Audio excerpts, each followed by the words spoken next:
अब हेमा मालिनी जी हैं तो मतलब बॉलीवुड की अभिनेत्री रही हैं पहले, अभी सांसद है ना वर्तमान में।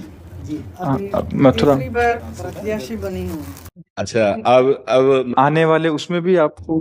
हाँ 10 वर्ष हो गए अगली बार के लिए। अच्छा। जी हाँ, हमारे ब्रजमंडल की सेवा में तो हमारे प्रभु के आश्रित हैं आप, और अंदर से हृदय से भक्ति रखती हैं, श्री कृष्ण भक्ति। क्योंकि आप तृतीय द्वारा और आप तिलक भी लगाए हैं, तो जिसको हरि का थोड़ा भी अनुराग है। तो संजय जी ने धृतराष्ट्र से कहा, जब धृतराष्ट्र ने पूछा कि आपको अनुमानतः विजय किसकी लगती है, तो उनका यत्र योगेश्वरा कृष्णो यत्र पार्थो धनुर्धरा तत्र श्री विजयो भूतिर्धुआ नीतिर् मतिर्मम। जहां कर्तव्य पालन करने वाले अर्जुन हैं और जहां कर्तव्य की शिक्षा देने वाले सर्वलोक महेश्वर श्री कृष्ण है, वहीं विजय है, वहीं श्री है। तो आपका संतोष से सानिध्य रहता ही है और भगवत चरणों का आश्रय है ही, तो लौकिक विजय के आप पारलौकिक विजय भी प्राप्त कर सकती हैं। हाँ, श्री कृष्ण अनुराग पारलौकिक विजय है, और संसार की विजय तो चरण चूमती है जो भगवान के आश्रित होते हैं। वैसे आप 10 वर्ष तो विजयी रही ही है। हाँ, तो आगे के लिए आप उत्साह संपन्न और अच्छा करना है। हाँ, वैसे जीवन भर आपको यही हो गया हमारे जीवन में शुरू से बस ब्रज सेवा ठाकुर सेवा का संग। जी जी जी। लाओ श्री जी की चुनरी, और आपको ये महारानी जी की हमारी चुनरी प्रसादी है, लाडली जी की। और हमारे भाई साहब हैं कल्याण चक्रवर्ती, चेन्नई में रहते हैं, बहुत आपका भक्त हैं। जी जी। हाँ, यूट्यूब के द्वारा जो सत्संग सुनते हाँ हैं, वो सुनकर बहुत ही मुझे, तो हम लोग ने बहुत चाहा कि इस बार अभी आपको मिलना है। श्री जी की कृपा से ही होता है मिलना भी। हम आपको एक बात बताएं, आप शरीर की चिंता को छोड़िए, शरीर की ज्यादा चिंता मत कीजिए और नाम जप कीजिए। क्योंकि एक बात दिमाग में डाल लीजिए, इसकी एक निश्चित अवधि है। आप बात समझ रहे हैं ना हमारी? शरीर की एक अवधि है, ये जाएगा, ये जाएगा। इसलिए जाने के पहले कुछ हिसाब किताब ऐसा तैयार रखो, हमारी यात्रा सफल हो है नाम। राम जपो या कृष्ण जपो या हरि जपो या राधा जपो, नाम जपते रहो। और जैसी शरीर की परिस्थिति हो सहो, और डॉक्टरों से औषधि लेते रहो, और व्यवस्था सोचो अंतिम की, अब कि अब मुझे प्रभु के पास जाना है। आप समझ रहे हैं मेरी बात? क्योंकि आप आखिरी के लिए तैयार हो जाए। हाँ, जब हमको हम विदेश जाना है तो हमें अटैची पहले से तैयार कर लेनी है और वहां की व्यवस्था भी कर लेनी है। तो ये हमारा परदेश हुआ, मृत्यु लोक। अब हमें श्री कृष्ण के पास जाना है, तो वहां धन चलता है कृष्ण कृष्ण वही राधा स्वदेश है। असली हमारा जो है घर।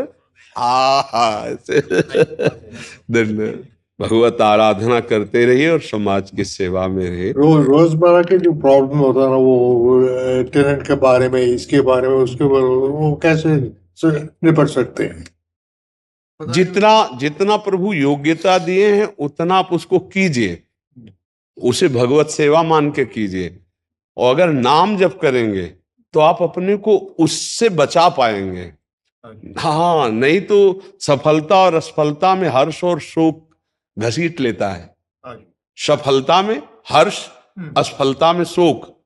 और अगर हर्ष शोक से बचना है तो राधा राधा कृष्ण कृष्ण जपते रहना। महाराज जी असफलता तो जैसे एक पहलू है महाराज जी, असफलता और सफलता। तो असफलता में, सफलता में तो हर्षित हो के बच के, जैसे मतलब संसारिक नहीं, उसमें फंस बचता जाएंगे, नहीं, डूबता है। डूब जाएंगे महाराज जी। पर असफलता में कैसे उभरे हैं महाराज जी? हाँ, असफलता में उभरता वही है जिसके अंदर भगवान की कृपा से बौद्धिक बल होता है।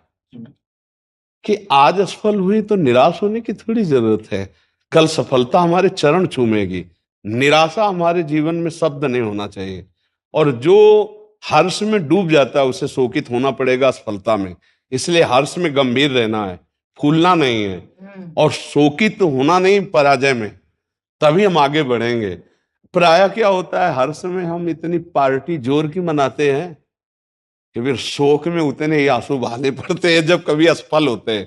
तो हर समय पार्टी तो मनावे, लेकिन गंभीर मुद्रा रखे और ये सोचे कि अगर असफलता होती तो मेरे जीवन में कभी भी मैं निराशा की तरफ कदम न बढ़ा पाऊं।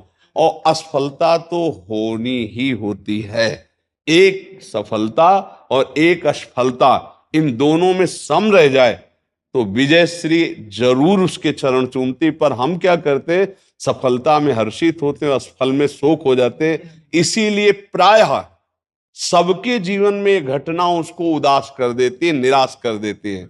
महाराज जी, असफलता को प्रभु की इच्छा मानना चाहिए, कैसे, मतलब क्या देखो, समझे? असफलता को अपनी कमजोरी माने, प्रभु की इच्छा तो नहीं। प्रभु की इच्छा कभी असफलता नहीं दिलाती, वो तो विजय श्री दिलाती है।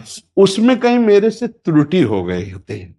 जैसे आपका पद है समाज प्रियता, तो आपको इतना समाज में आगे सहज में, जैसे आप हमसे मिल रहे, ऐसे बड़ी बड़े आपको संगोष्ठियां करनी होंगी। आप ऐसे समाज में मिले कि आप हमारे संरक्षक हैं, ये एक साधारण लोग भी जान करके आपकी प्रियता से फिर आपको विजय श्री दिलाएं, क्योंकि ये सामाजिक स्तर है ना वोट का, तो वो आपको प्रिय। तो इसके लिए छोटे से छोटे सभाओं में भी यदि आप जाएं और समाज को प्यार करें, प्यार का मतलब उनकी इच्छाओं, उनकी मांगों को हम, हाँ, तो हम, हमारी लोकप्रियता इतने ही पद में नहीं टिकेगी, वो आगे भी बढ़ा सकती है। इस समय हमारे राष्ट्र में राष्ट्रपति पद पर देवी ही बैठी है। तो हमें चिंता नहीं कर ली, हमें कदम इतने पे ही नहीं रोकने, और भी आगे बढ़ सकते हैं। समाज प्रियता बढ़नी चाहिए तो और भी आगे बढ़ सकते हैं। असफलता हमारी त्रुटि होती है, सफलता भगवान की कृपा और हमारा अभ्यास और हमारा जो उस विषय में आगे बढ़ना होता है। असफलता में हमारी चूक होती है। जैसे आप पद पे हो गए, समाज ने आपको पद में, और फिर आप कभी समाज के सामने ही नहीं गए, तो जब दोबारा फॉर्म भरा जाता है तो जनता को नजर आता है, नहीं, आप समझते ना कि ये तो कभी आए ही नहीं, ये तो कभी जो मांगे थी वो पूरी नहीं किए, फिर उनका विरोध शुरू हो जाता है। ला, आप आगे बढ़िए और आप हमारे समाज में थोड़ी प्रियता और बढ़ाइए। जहां कहीं ऐसा हो तो ऐसी सभाओं में सुरक्षा पूर्वक जाइए जहां हमारे जन साधारण भी आपको अपना माने, अपने, हाँ, अपना। घर में सब आते हैं हमारे, अच्छा, सब लोग आते हैं, मिलते हैं। मैं भी हर जगह जाती हूँ, मैं हाँ। जहाँ जहाँ बुलाते हैं जाती हूँ। कभी समय नहीं मिलता तो मैं नहीं जा पाती हूँ। हाँ, पर समय आपको देना पड़ेगा क्योंकि उन्हीं से विजय मिलती है। ये बात, ये अभी तो नहीं, जैसे ये है ना, ऐसे क्षेत्र क्षेत्र के मुखिया को, जो जिन क्षेत्रों के, और क्षेत्र बड़े बड़े क्षेत्रों में अगर आप 10 मिनट भी समय देंगे तो बहुत बड़ी प्रियता आप बटोर लेंगे। तो मुझे लगता है कि आप ये ना कहें कि मेरे पास समय नहीं है, थोड़ा समय निकालिएगा। राधा, आपका आशीर्वाद से। राधा, राधा, राधा, राधा, राधा।